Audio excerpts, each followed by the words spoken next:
Hi, guys, and welcome to the very first episode of Control Alt Love, where we are resetting the standard for love. I am your host, Lauren Rumpler, and these are my co hosts, Leslie and Peterson. Say hi, Leslie. Hi. And Laurel Ann Hawthorne. Say hi, Laurel. Hello. So, today I want to get you all acquainted with my co-host and talk to you about why I picked these really lovely ladies and really let them actually demonstrate why it is that I picked them, because they are so knowledgeable on so many different alternative relationship styles and genders, gender identity, and even, the kink realm. So this show is going to be really exciting and really interesting, and we're going to get to discuss so many amazing topics. And today, we're going to talk about the Ashley Madison scandal. But we're going to first let you get acquainted to all of us and let you get to know us first, because this is the first episode, and that's kind of what you do, right? So if you don't know me already, my name is Lauren Rumpler. I am more popularly known as Objectivist Girl. That's kind of the philosophy side that I do, and I have been poly for about 2 years now. I am with a boyfriend in Indiana and have been with him for 6 years now. And I'm also with a partner that I've been with for 9 years. Or, I'm sorry, 9 months. My apologies, 9 months. And so I have been, what got me into poly was I actually moved from Ohio, and I went to school in Indiana, which is where I met Matthew, my partner for 6 years. And I moved to New Hampshire to pursue a career. And I didn't want to end my relationship with him because I thought I was going to spend the rest of my life with him. And he is still my partner in crime. And so we decided to see other people. And so we just opened our relationship at first. And so we kept talking, and I started seeing somebody. And the first person I saw was what I would classify as a cowboy, which in poly terms is somebody that gets a poly girl in a monogamous relationship. So I dated a cowboy for a while, and that was my first introduction to poly. Needless to say, it was not going very well at first, but I tried to date while I was doing that and found several other partners that I have enjoyed experiences with. But up until this point, it hasn't been this serious. I would like to, if I do the marriage route, I would like to be handfasted to both my partners. I absolutely 100% cannot choose between them. If you ask me to choose, I would just unfriend you. So I can't choose. I love them both equally. And so that is really, I have, in my spare time, I like to read books on alternative relationships, gender fluidity, gender identity, kink, and several other things, because I love researching the alt community. And finally, the last thing you should know about me is that I am starting my own site to cater to alternative relationships and give them a community where not only they can date, because there's tons of dating apps out there, but to give them a community where they can manage their current relationships and seek help and advice from people that know. It will have counselors, it will have poly-friendly gynecologists, so if you're seeing more than one person, you don't get that judgy look from your gynecologist. And there will be several other features that help you communicate and deal with jealousy and time management and other things. And so this is my passion. It's what I want to do. And one of the people that will be helping me with the site, because she's so incredibly knowledgeable, is Leslie. And I want Leslie to talk a little bit about her background and why it is that I want to have her work with me on the site as a counselor. So Leslie, why don't you tell us a little bit about yourself? So I am openly bisexual and openly kinky. I have a degree in psychology, which I plan on pursuing into graduate degrees in related topics with family and marriage therapy. I have a coaching service that I have started that focuses on alternative relationship styles, so the poly, kink, and queer realms. And there we go. Awesome. Oh, no. Oh, no? More? More? No, you're good. Oh, okay. Computer. Yeah, all of the ladies that I've chosen are open about their sexuality and their interests. And I believe I can safely say that all the women on this podcast like both men and women. So, what do you think, Les? Or what do you think, Laurel? You like both men and women? And tell us a little bit about yourself. Well, generally speaking, I just hate humans, so no, I'm kidding. All right, I'm Laurel Ann Hawthorne, as I am known in our particular circles. So yes, I do like both men and women, and otherwise, provided they are human, that would be good. So I did not think I was always poly. I thought I was a serial cheater and that I would never find happiness and all of that, and that's kind of how I got into things. As far as my relationship evolutions, I got into a relationship with someone who was poly when I moved to New Hampshire about 5 years ago, and it did not go smoothly for about the first 2 years, and then got a little bit worse. So as I learned more things, I realized that yes, we were both polyamorous, but we just honestly weren't meant for each other. So I took what I learned from that relationship and have applied it to all of my future relationships, which makes things a whole lot easier. I am currently engaged, so yes, I'm one of those people. I'm getting married. Other than that, yeah, getting married. But other than that, my interest isn't so much about, you know, polyamory versus monoamory or monogamy. It's about openness, communication, and that kind of falls into the kink realm as well. I started out in New Hampshire, actually in New Orleans. I was a exotic dancer. And then I moved up here and started doing alternative photography and video. So I've been involved in the fetish and kink community for a long time, and it just kind of follows that you're not really normal when you do that, so why would you have any sort of normal relationship? It's all about communication, so that's what I'm into. Awesome. Well, as you can see, I have chosen these ladies because they have a lot of experience in their particular field, and they are so great and knowledgeable. So they're going to be helping me create a show that really demonstrates all the different aspects of alternative relationships. Well, the people on this panel are mainly poly people. We will be having on guests that are not poly, that are from different walks of life, that don't identify as poly and may identify as swingers or just kinksters, or, you know, different types. And there are different styles of polyamory, and that's something we'll get deeply into too. And I'm hoping to eventually have a great discussion about gender fluidity. Hopefully Laurel will join me for that particular podcast. She's very, very knowledgeable on that. Right now we are about to start talking about Ashley Madison. So I'm going to fill you guys in on the latest news on Ashley Madison and everything that has been going on with Ashley Madison. So bear with me while I get through a little bit of the history. So we're all familiar with the site called Ashley Madison. News broke on August 18th that hackers released data that they had hacked from Ashley Madison users with their private info, including credit card information. They dumped 9.7 gigabytes of data that included several celebrities and 10,000 government employees. Since this dump, there have been reports of suicides supposedly related to the data dump and 2 class action lawsuits filed in Canada. There have also been several emails sent to members of the site threatening to expose them if they don't send X amount of money to an account.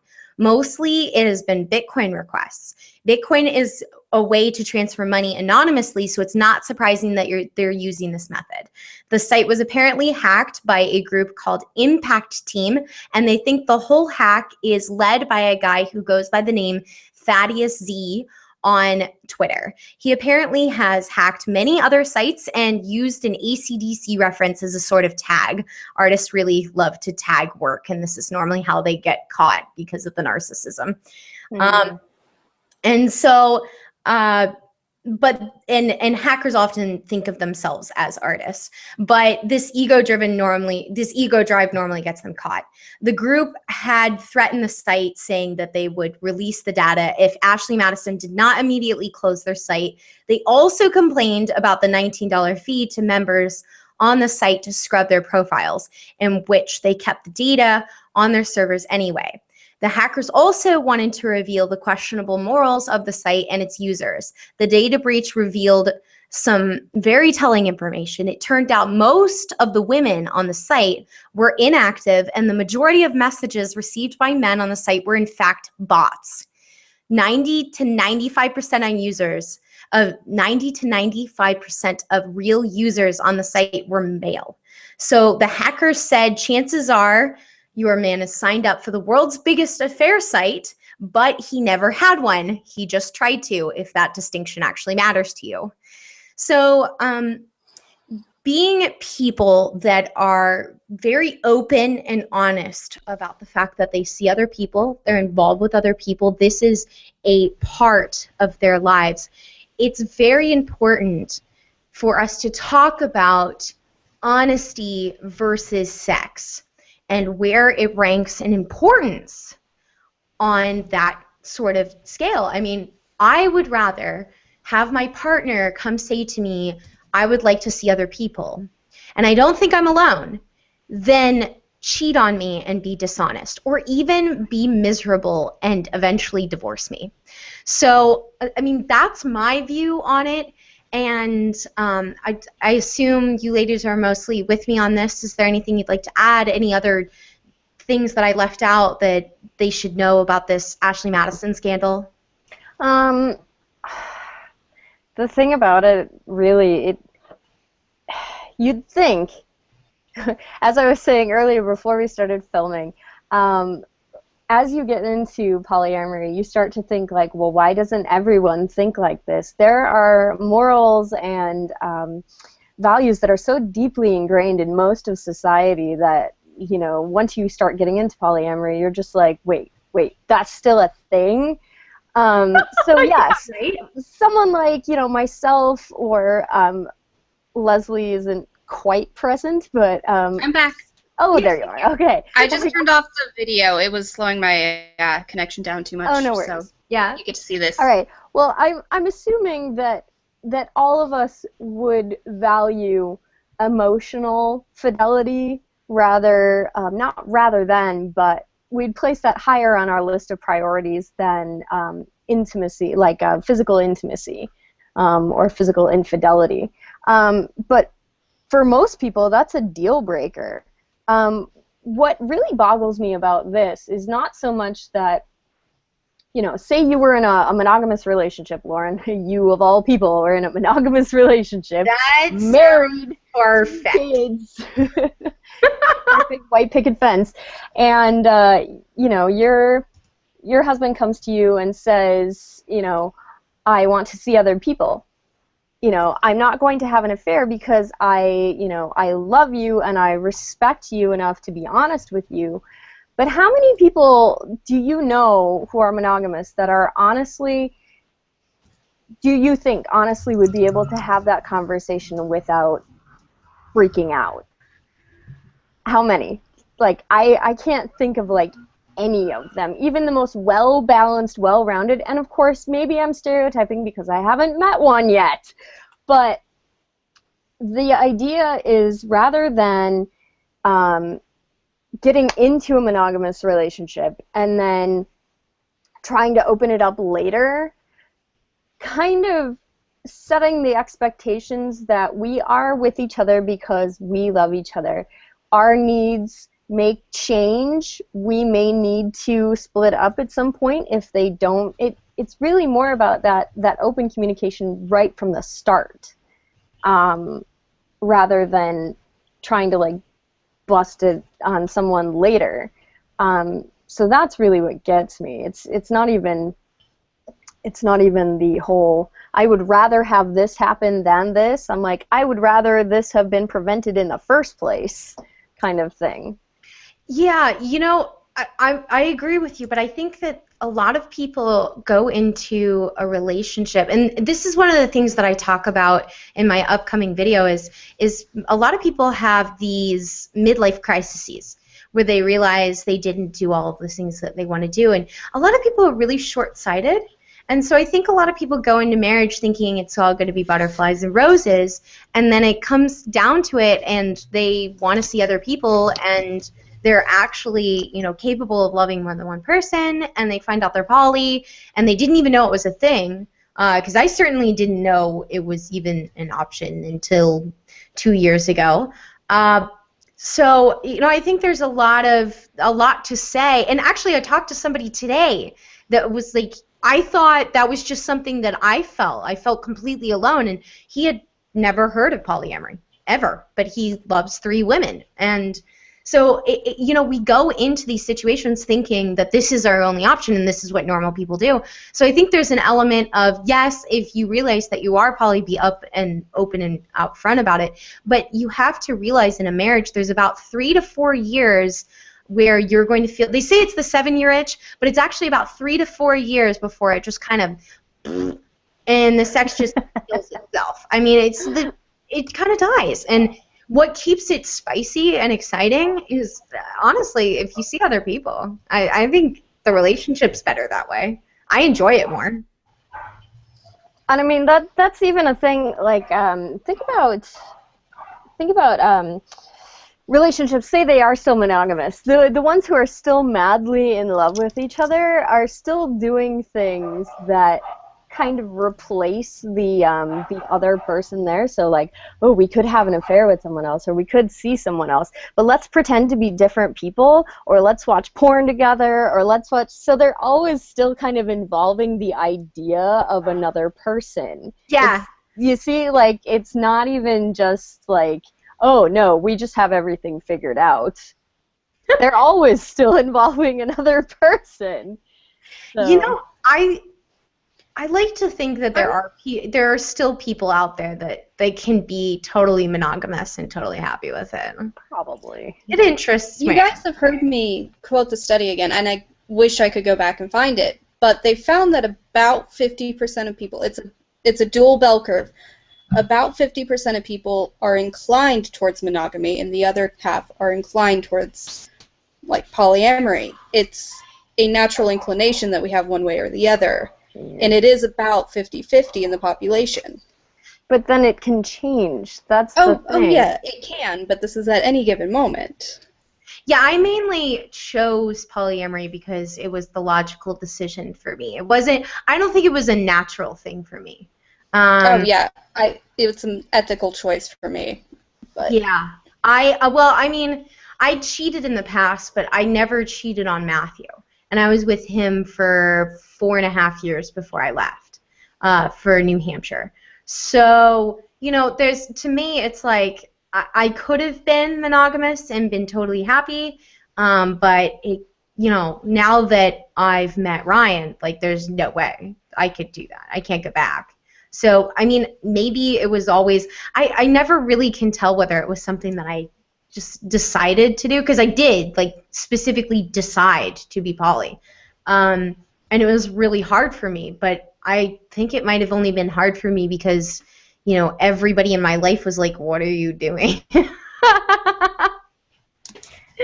One of the, I don't know why I just thought of this. Anyway, you're our lovely host. You do your thing.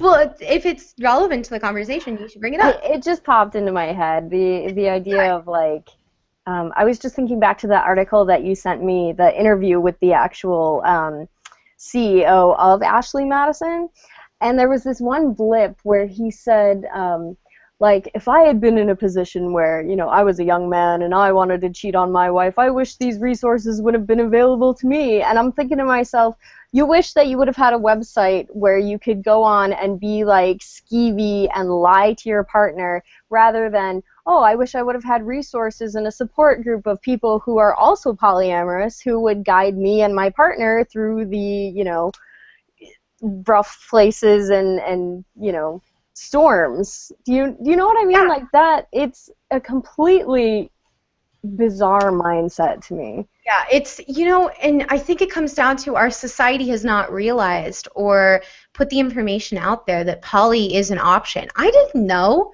This person I talked to on the phone today didn't know. And if we just brought this into the light and we made it, I mean, that's why I wanted to start the podcast, because I want people to know there are other options. You're not weird. 50% agrees with you. 50% of the population.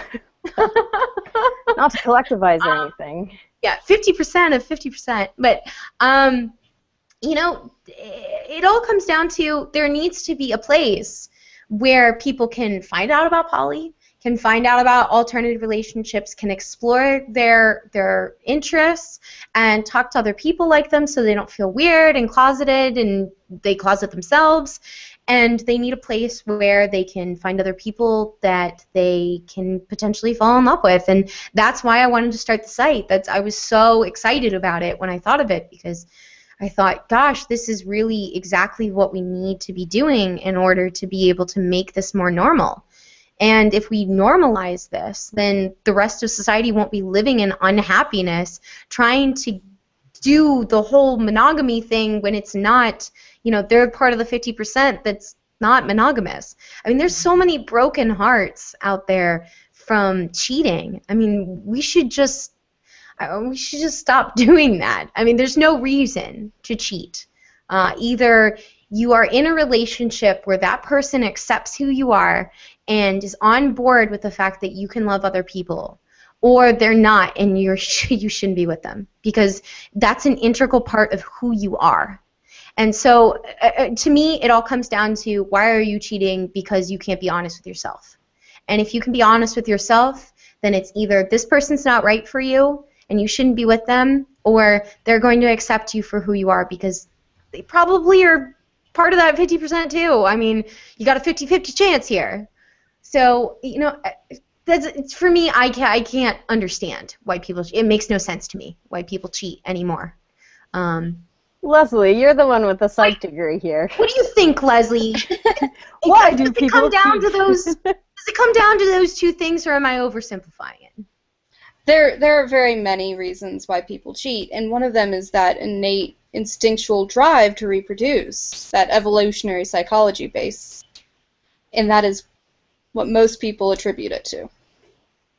Interesting. But do you think that, you know, either if you're poly, then you either need to tell your partner and they're on board with you and they're, you know, they agree with what you're doing and either want to do it too or don't want to do it too but are accepting of you doing it, or they're not the right person for you.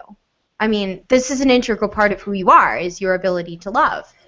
And am I totally off base here? Am I oversimplifying it?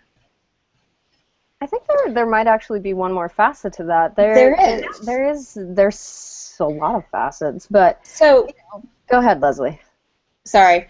I'm seeing this in one of my Facebook groups right now for poly, is you have this idea that it's all or nothing, and then the compromise that benefits you. I feel like some people are forgetting the compromise that benefits your monogamous partner in this polymono. Way too often am I seeing polymono relationships say, well, you need to do this so that I can be me. And I'm not saying that you're wrong here, Lauren. I'm just saying that a lot of times the poly community forgets that we need to work with the mono person here.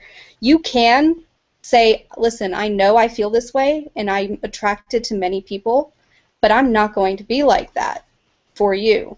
And I don't think there's actually anything wrong with that. Well, that's the thing, is that I don't think either party should have to compromise. If one of them's not okay with the other person living out who they are, they're not the right people for each other. I Okay, don't. well, I have after to that. disagree there, Lauren. I have to disagree. You I think feel like, so? yeah, I feel like that this is one facet of who you are, and we have choices on who we want to be with. If this person is so strongly compatible with you in all areas but that, it is up to you to make that choice, whether to be with them or not. You don't necessarily have to be like, well, you change and accept me for who I am and do something that you're uncomfortable with, or I leave. It's not black and white like that. You can choose to be with them and compromise in a way that makes them feel comfortable. I guess that makes sense because to me though, poly is such an integral part of who I am that I would be incapable of being with somebody that didn't accept that part of me. But, and this is because I know you so well, you Right. are a very sexual and romantic person. Not everybody is. It may not be such a...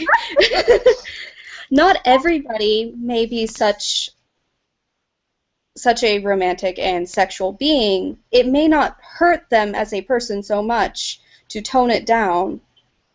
Like, Yeah, I mean, I am a very sexual and romantic romantic person. person. My partner got me a rose today because he just wanted to tell me that he loved me. So he just bought me a rose today. Barf. Please, please. I just cleaned my camera off. But yeah, no. I mean, this right here is like a physical demonstration of how poly can be just as happy as a monogamous situation. I just want to point that out, that my partners still do awesome things for me and love their relationship enough with me to get me, roses. So you can be poly and be happy. I just want to point that out for just like 1 minute You here. actually can. And then I want to go back to, I totally get what you're saying, and it makes perfect sense because I understand that there are some people that love and sex and intimacy is not an integral part of their happiness and who they and are.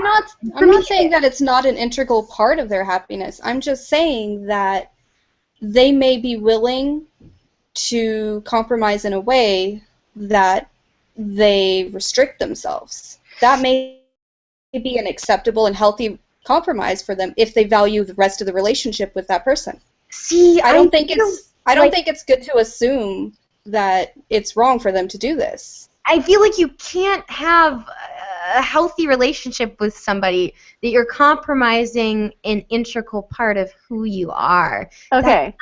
Okay. Hold up for a second, because I've been wanting to say this for like 2 minutes here. Laurel, please. So, Let Laurel. I love it. So Lauren, let's replace. I don't feel like you can do this without compromising who you are as a person. Replace you with I. So say that again. I don't feel like I can do X, Y, and Z without compromising who I am as a person. So if you put yourselves, in the shoes of someone else, say, for example, like think about you and about me when we first started being in poly relationships. It was hard. It was really hard. Really hard. And there were times when and I don't know if you felt this way, there were times when I was like, I can't do this. I'm out. I can't do this, Out.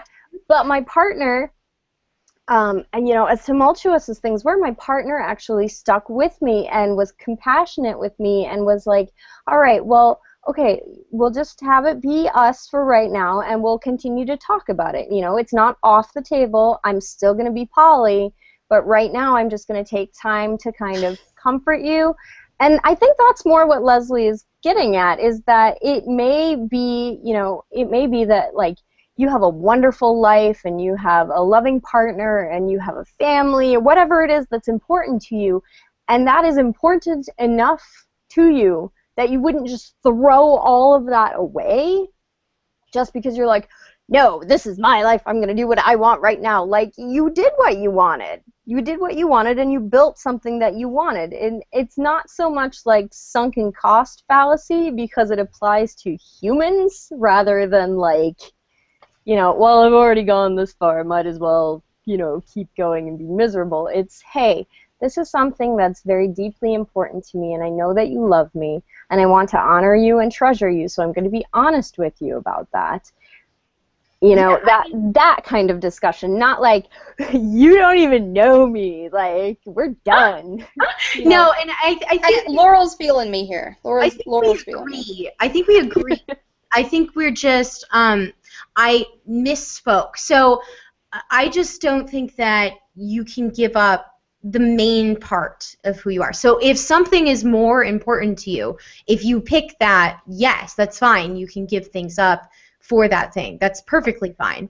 But, you know, it's like, if you choose to be with this person and the most important thing to you is being poly, and you choose to give that up for this person, you're going to end up miserable. So I think we all agree on that. That's the cost analysis on your part. I'm just saying that we shouldn't judge people for making the cost analysis. Not judging. It's not not judging. I'm just saying that this is an option for people to make an analysis where they may practice monogamy, although they feel polyamory. I know several people who do that. I mean, I practiced polyamory when I felt monogamy for a long time, especially with, you know, that cowboy, who shall remain nameless. But anyway, yeah, and I think we mostly mainly agree, and I think those were some important things, and our audience can learn from that discussion. I do want to move on to the issues with the article that the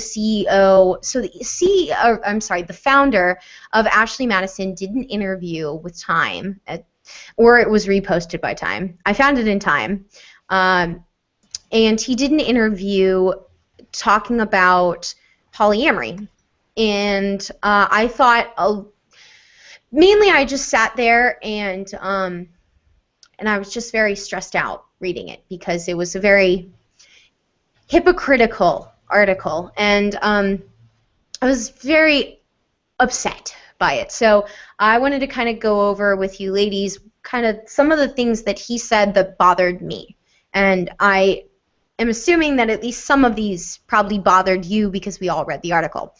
So first of all, I just wanted to point out some of the technical issues with Ashley Madison. So first of all, you okay there, Leslie? Mm-hmm. Okay.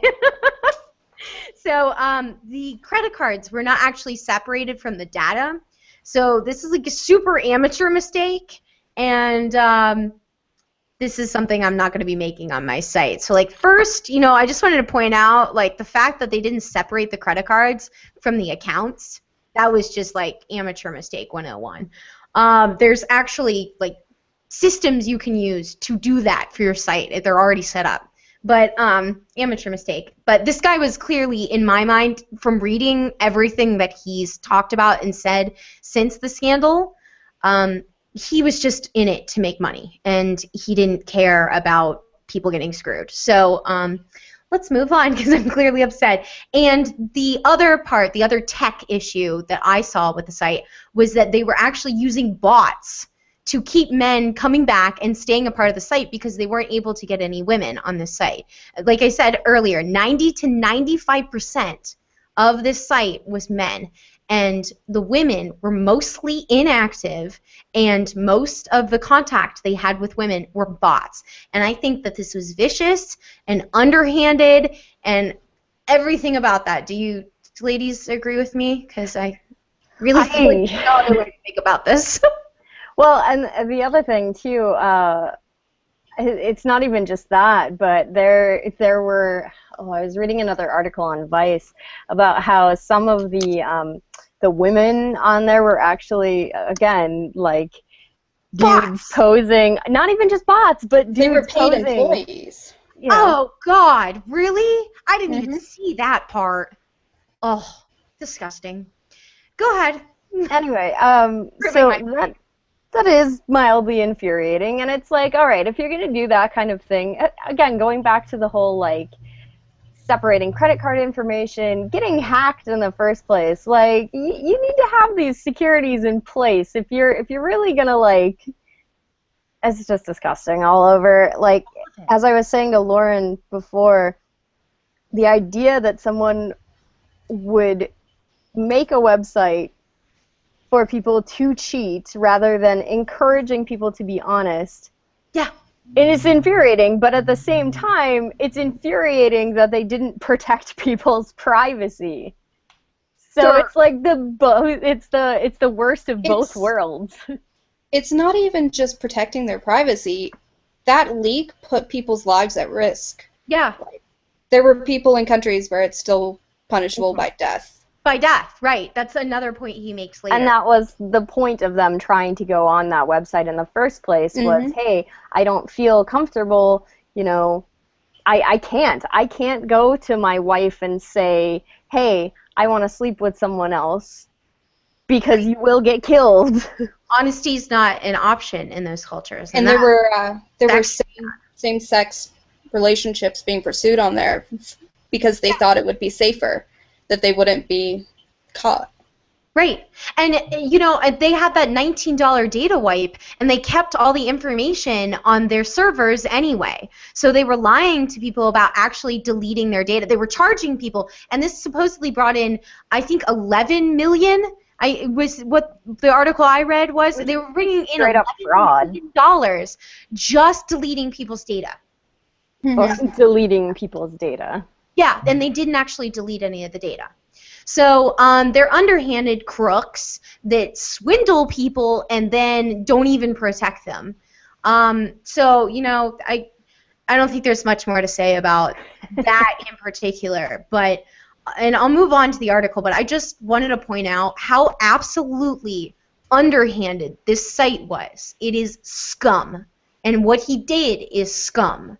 And I want to make it clear right now, right here on camera, I will do 100% zero of those things on my site. I promise I will never do anything that he did that was underhanded and scummy.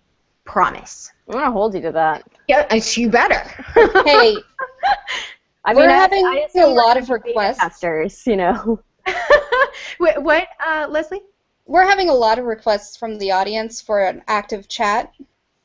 An active chat. Like, I don't think I could for the audience to ask questions. So. I'm not sure I can focus and watch an active chat.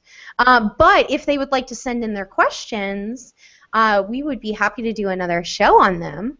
I love show ideas. Are they specifically on Ashley Madison?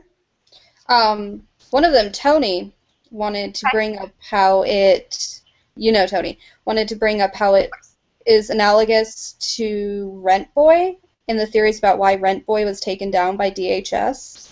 I don't know anything about Rent Boy. Yeah. But, I'll bring it in later. It's not surprising that it was, other sites that did this. But I want to promise that will not happen with my site. No bots, no scams.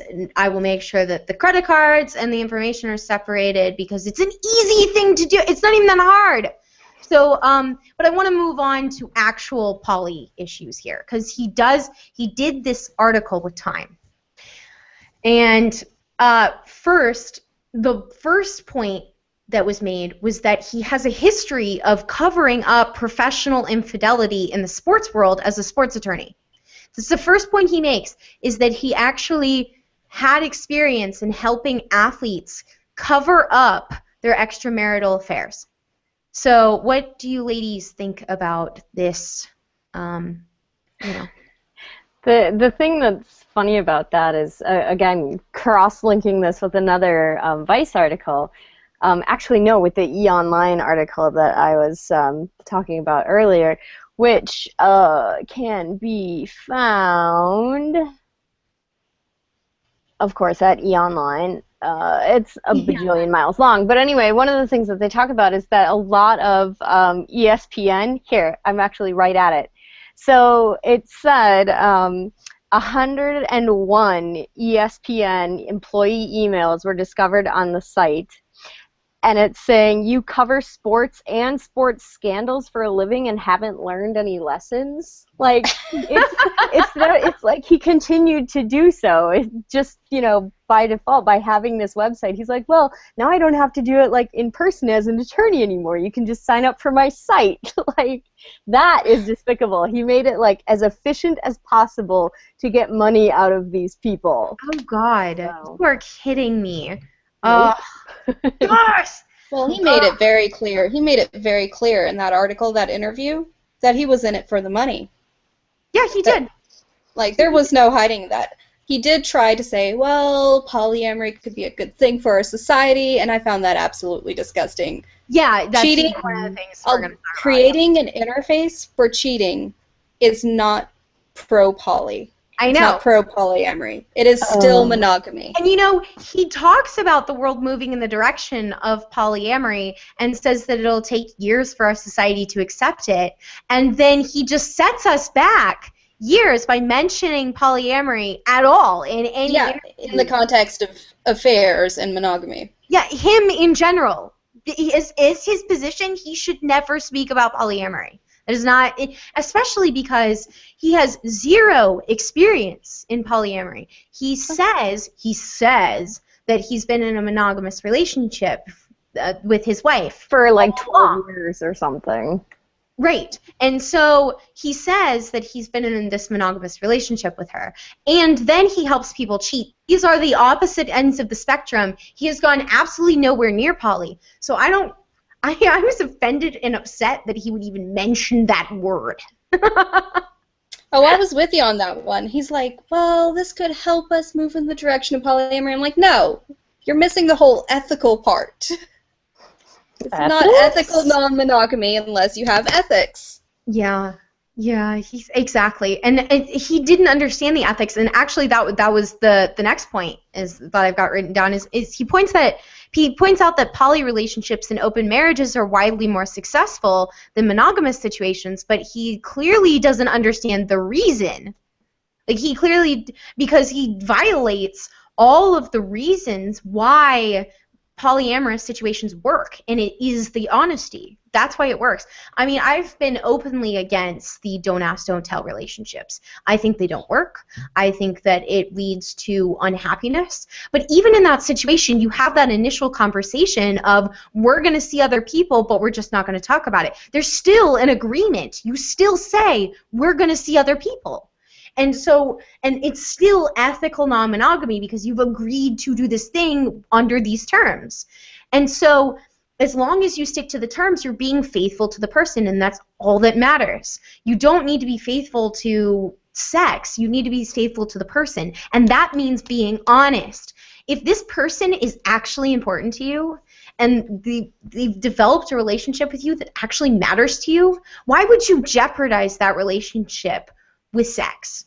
Sex should not be nearly as important as this person that you've pledged your whole life to. So, guys, Tony asks a really good question. We are very upset with the creator of Ashley Madison, correct? Obviously. But it sounds like when we're bashing him, we're in favor of the hackers exposing all of his unethical activities. Oh, absolutely. But yet it puts his clients, his customers, at risk. So how do we fix this here? This disconnect. Oh, see, here's the thing, and I said it before. At the very beginning of this thing is that we would not be outing anybody, and we won't even be talking about people who have already been in the news. I do not think it's our business. I said that at the beginning. I don't want anybody to get any information about that people thought was private when they entered it into the site. It's like me going on to Amazon, which I shop on all the time, and them releasing my credit card information and all the things that I bought. I mean, I'm a fun girl. I buy things on Amazon I don't want other people to know about. And this is like 20 times worse. They're destroying people's lives. There have already been 2 suicides in Canada, and supposedly they're connected to Ashley Madison. There's been no actual proof. But this is what I'm saying, is that it's destroying people's lives, and his actions have had intense ramifications all around him, destroying marriages, pushing bad morals. Everything that he has done makes him probably one of the biggest scums of the earth I can think of. And so no, I don't agree with the hacktivists or the hackers. I think that what they did was extremely wrong. If they wanted to make a difference in this world, then they should have done it in a more loving way, pushing, honestly. Yeah, they should have pushed morality. They should have started a show like this. I mean, that's why I'm starting the show and starting this website, is so that people realize there is an alternative. And once people realize there's an alternative, they're more likely to not use sites like Ashley Madison, and they're more likely to talk to their partners and have open, honest communication. I was really hoping that when the data was leaked, and this was the only thing that I wanted out of the data leak, was that some couples would realize they were both on there, and then they'd be able to have genuine, both people were on the site, and then they'd be like, I wish we talked about this. Man, I wish we would have had an open, honest conversation instead of going behind each other's backs. Wow. So, does anybody think of that Pina Colada song where they both place an ad in the newspaper? I love that song. I love that. It's so good. So, I mean, definitely not on board with hackers ruining people's lives. I mean, there's two sets of awful here. This site should just not have existed in the first place because, again, it's built on dishonesty. Not only built on, like, partners being dishonest, but it's built on the company itself being dishonest with its clients. So on the one hand, it's like, okay, so the closer it gets to being shut down, great. But on the other hand, again, hackers exposed all of this, and now, as Lauren said, people are, getting threats, their careers are in jeopardy. Their lives are in jeopardy, their relationships are in jeopardy, and it really just would have been a lot better if they would have, had access to more ethical information. On the same topic of like people's careers, there were about what was the number that you said earlier? Like 10,000 government employees. 10,000 government employees. 10,000 government employees. Okay, if that many people are involved with the government, which, we all have mixed feelings about, or pretty clear feelings about. I don't know if you know any of us, but here's the thing. If someone is running for, say that our next presidential race, if someone runs for president and they, want to appeal to, what they think society wants from them, they're going to come across as a clean-shaven, open, honest, good old boy kind of thing with, a wife and 2 kids and a dog. Like, that's 2.5. 2.5 kids and a dog. Don't forget the fence. Don't forget the fence. The fence, and it has to be white. Oh, the picket fence. Yes. Okay. So they're just like good old boys, and they understand the American public and everything. But if they were, say for example, like President Clinton got it on in the Oval Office. Okay, who did that harm? That would never happen, Laurel. No, a president would never do that kind of thing. It would never happen again. Who did it hurt? Hillary is up for a Democratic nomination. Oh. So obviously, she's not doing too terrible. She's in the Obama administration. She's still at the White House, so she seems to be doing fine. Okay, she's, no one cares about that except for the people who are so like deeply entrenched in these like medieval values that they feel that they need to push them on everyone else. Where, like, I don't know, 50, 80 years from now, if, we get what, the gay movement had, if we, come around to that, they'll be like, oh, well, so-and-so from North Dakota is, here he is with his 2 wives and his, is Scandalous. scandalous. Like, there was that guy recently, right? Which I mean, there's been several people. They have sister wives. They have shows about polyamory. No. There was a state house somewhere out in the West where somebody was openly poly. One of the candidates was openly poly. Did they get I'll elected? have to look this. I have to look this up. Was I'll it go in? back and. Was it in one of the more Mormon states? No, it wasn't Utah, which was why I was surprised. Polygamy. It was polyamory.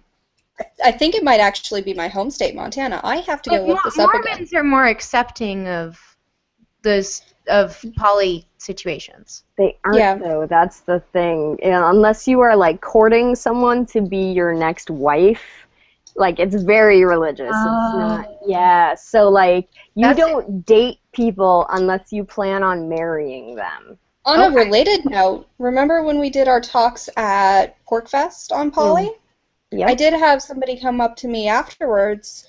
Her and her husband are both Muslim, and they wanted to listen to our talk and see how they could apply those ethics to their relationship. And I thought that was really great to see that. Yeah, I say that to monogamous people all the time. I'm like, you could really learn a lot from the poly ethics. Even if you're not be poly, that's totally fine. But the level of understanding about jealousy and time management and communication in the poly community, you have to have that. It's the relationship's just not going to work without it. And monogamous people have it a lot easier in that realm. They're able to just be, kind of jealous and non-communicative and other things because it's a little easier. And I got to say, being in both situations, it was a lot easier to be jealous and not have good time management and not have good communication when I was monogamous. And since I became poly, I became very good at those things because otherwise I would have lost my partners by now. Because there was a lot of time it was pointed out to me, Lauren, you're not communicating properly. Lauren, you're not communicating properly. And I'm like, well, I don't want to talk about it because, and they're like, well, you have to. I mean, because we have to have a conversation about this. I'm like, well, I don't want to. What's that joke about poly? We spend more time talking about sex than we actually do having sex. Yes, and it's true. It's so true. So when people bother you, Lauren, when people are like, we need to have this conversation, the thing that my partners always bug me about is updating my work schedule on my Google Calendar. Oh my God! Everybody has to know where I am at all times. Be like, where are you gonna be so I can plan this? Are you gonna be working this evening? Like, are you gonna be doing like? I can't. Can't we just be like, oh, I'm gonna be hanging out with so and so on this Friday? Well, I might forget, so put it yes. It requires a lot of time management skills that most I'm stereotyping. I'm actually going to do a class for my local TNG group about how to use Google Calendar in a polyamorous relationship. Oh, thank you. Like an entire hour-long class. I'm going to have a better calendar. Just wait, I'll have a much better calendar on my site. Then you're going to have to do another class.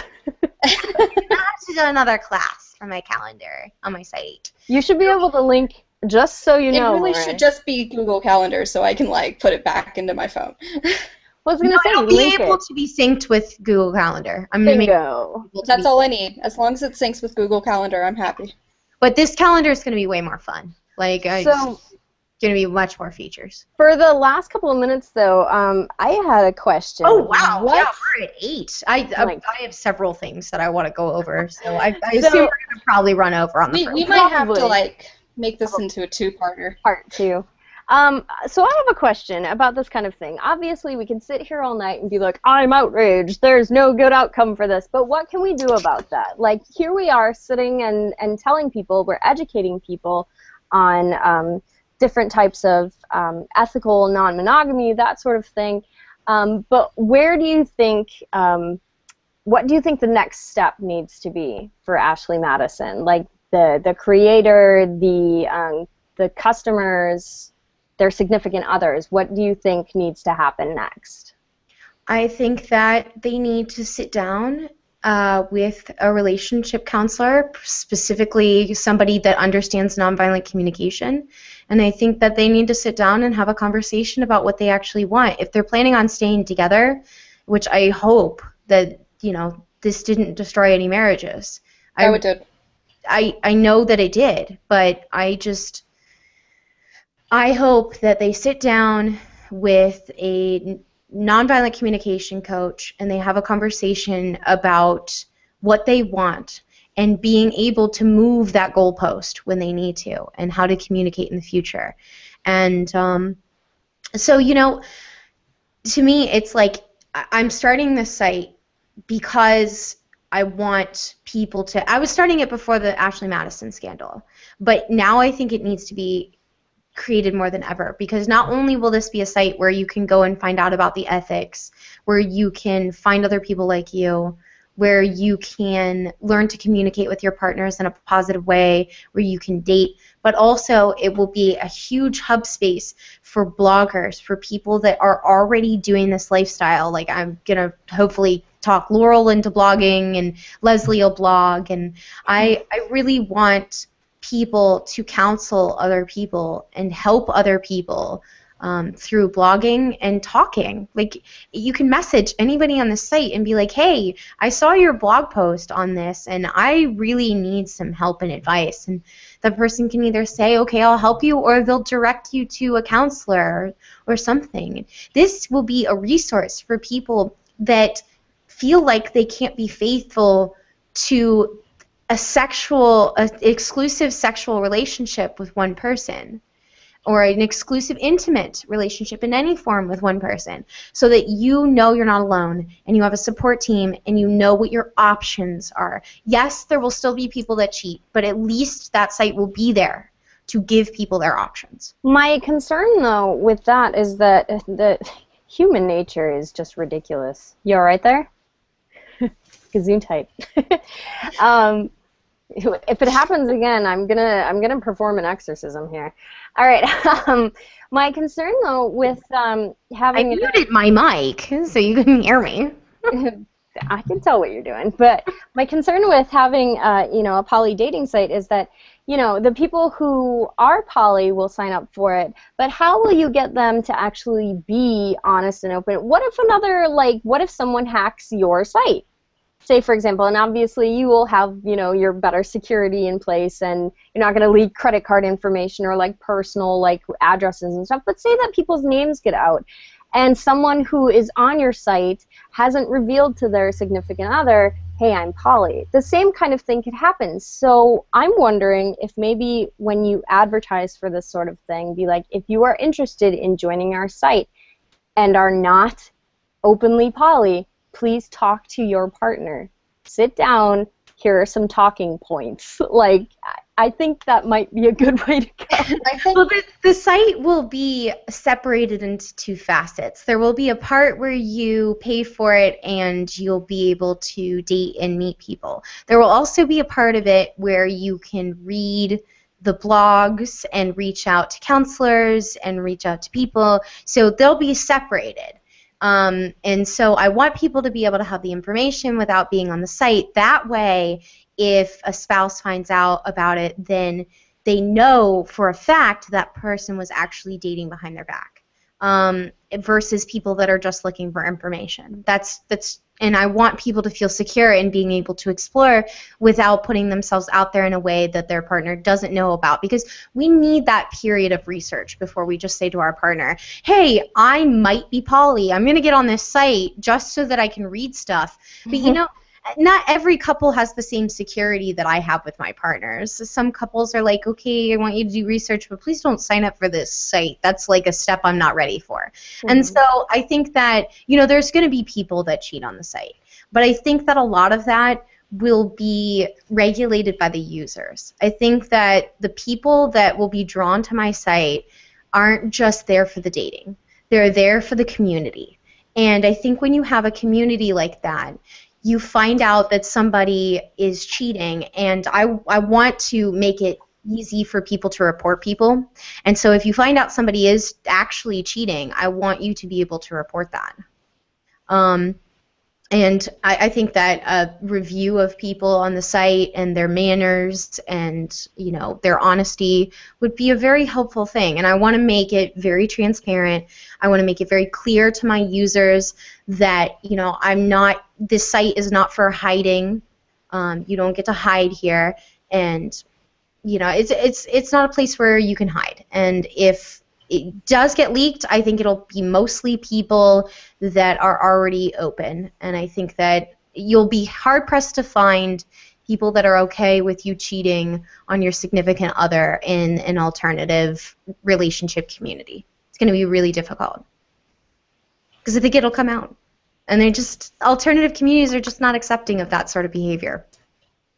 It's not, and at least in my experience. What do you think, Leslie? You're really knowledgeable on this stuff.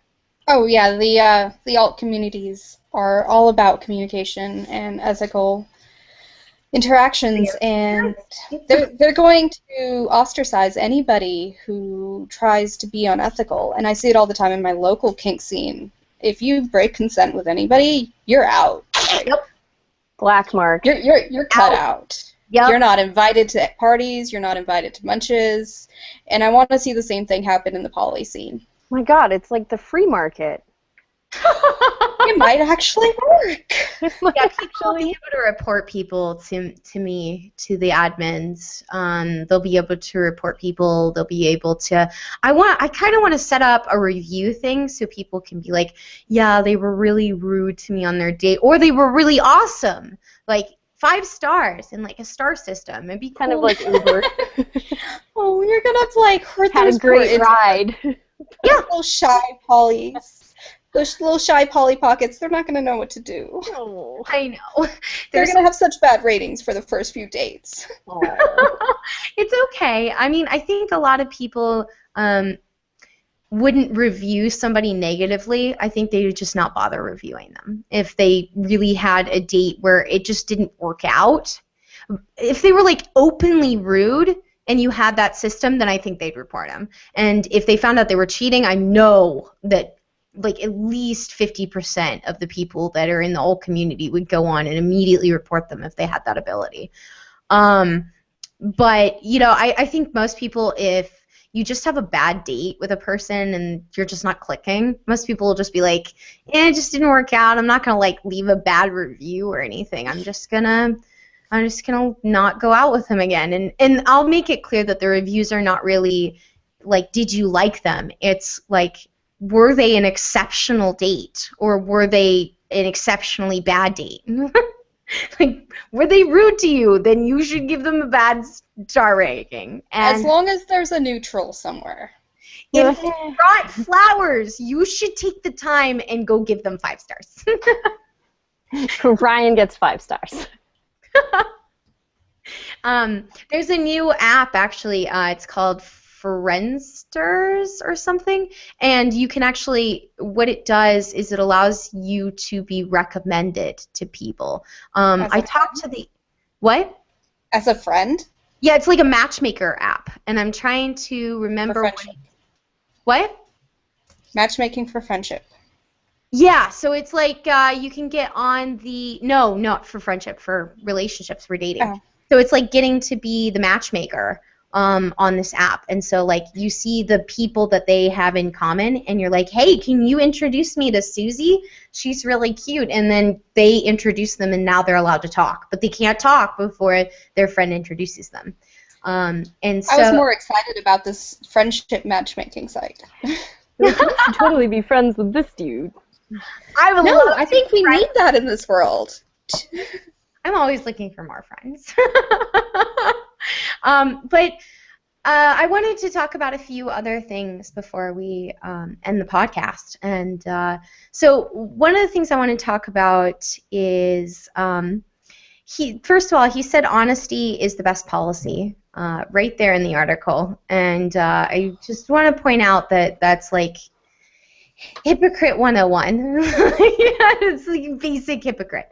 It's like basic bitch, only it's basic hypocrite. Wow, could he be more basic? Did you see that suit? It was totally basic. It was basic. I mean, you'd think with all that money, he'd be able to buy a suit that wasn't so basic. So let's see. He even talks about how you should define what is allowed in a monogamous relationship instead of assuming, and this is really great advice. It's too bad he doesn't push this to users. So he talks about how even in a monogamous situation, and I think this is really what I want to close the podcast off with, is talking about this. Even in a monogamous situation, there are still differences in boundaries. So if I'm in a monogamous relationship, I need to know if it's okay if I kiss my guy friends on the cheek. Some of my boyfriends were cool with that when I was monogamous, and some of them weren't. I got in a lot of deep shit when I did it with some of the people, and then other times they'd be like, "Oh yeah, that's totally normal." So even in a monogamous situation, you need to define what cheating is. So I just want to make it clear that poly is really no different than being in a monogamous situation, only the rules are a little less strict. So, I mean, define your relation, even in a monogamous situation. Sit down and have a conversation with your partner and say, what is okay? What is an acceptable boundary for me to go with my friends? And it doesn't necessarily have to be somebody of another gender, because, you know, we all like women and men when it all comes down to it. And some people in between. Yeah, and some people in between. You know, so I would be surprised if I met somebody that hadn't been attracted to somebody of the same sex at least once in their life, even if they did nothing about it. I mean, I really can't imagine somebody not being interested in at least, like, I mean, you guys look at let me think of a really attractive actor. Look at Isaiah Mustafa, the Old Spice guy. Hello, ladies. How are you? Fantastic. Yeah, Come on. If you're a guy, it's like, wow, he's really attractive. It's like, see, I told, like, you can be attracted. Well, I mean, knowing that someone is attractive and finding them, like, attractive to you are two different things. But it still comes down to, you know, getting back on the whole relationship thing. When you said, you know, monogamy, it's really no different than polyamory. It really is no different than polyamory. It's a relationship. They each have their own set of rules or boundaries, but it depends on the relationship. It's not hard and fast. So, Yeah, go ahead, Leslie. The way I describe it to my clients is that every polyamorous relationship is just a collection of dyads. When you're in a relationship, you're a dyad, you're two people. Treating one relationship is no different than treating multiple relationships. It's just more time. Yeah. So anyway, he had a lot of actually really good advice, and it's really sad that it had to come from somebody that's as scummy as he is. So instead, why don't you tune in to our show each week at 8 p.m. Eastern Standard Time every Thursday, and one of these two lovely ladies, maybe both sometimes, will be on this show with me, and we will talk about these things. And whatever questions you have, just send them to one of us or write them on this YouTube page or wherever. Get them to us, and I promise you, we will do our very best to answer all of your questions. And there will be times that I will be doing a call-in show. And I definitely want to do a call-in show at least once a month, so that you can come on and get your poly questions answered, your alternative relationships questions answered. We have, between the three of us, we have experience in almost every area of alternative relationships. Either somebody we dated or us ourselves, or somebody we're really close with. So we'll also be having really interesting guests on this show that know even more than we do, and just, you know, come and be open, be loving, open your heart and your mind to the possibility of being able to love differently than other people. Accept who you are, and never, ever compromise what you want.